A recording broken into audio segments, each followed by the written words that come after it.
আসসালামু আলাইকুম। দীর্ঘদিন পর আপনাদের সাথে কথা বলতে এসেছি যে বিষয় নিয়ে, সেটি হচ্ছে আমরা তো রোগ সৃষ্টি করি, তাই না? অনেকের প্রশ্ন থাকে যে আল্লাহ তাআলা রোগ দিয়েছে। আসলে আল্লাহ তাআলা আমাদের রোগের অস্তিত্ব দিয়েছে, কিন্তু তিনি রোগ আমাদের শরীরে দেন না। রোগ আমরা নিজেরাই তৈরি করি।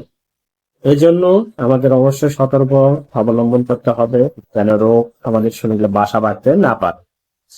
প্রত্যেকটা জীবকেই আল্লাহ তাআলা সৃষ্টি করেছেন, কিন্তু সেটিকে যদি আমরা আশ্রয় দিই তাহলে তো আমরাই তাদের লালন কর্তা পালন কর্তা, তাই না? এই জন্য রোগ জীবাণু সৃষ্টি করেছেন আল্লাহ, কিন্তু আমাদের শরীরে আমরা নিজেরাই অসচেতনতার কারণ অনিয়ন্ত্রিত জীবন যাপনের মাধ্যমে আমাদের শরীরে সেগুলোকে বাসা বাঁধার সুযোগ করে দেয়। এই জন্য এখন থেকে প্রতিজ্ঞাবদ্ধ নিব, আমরা সবাই নিজের শরীরের যত্ন নিব, এভাবে চলার চেষ্টা রাখবো।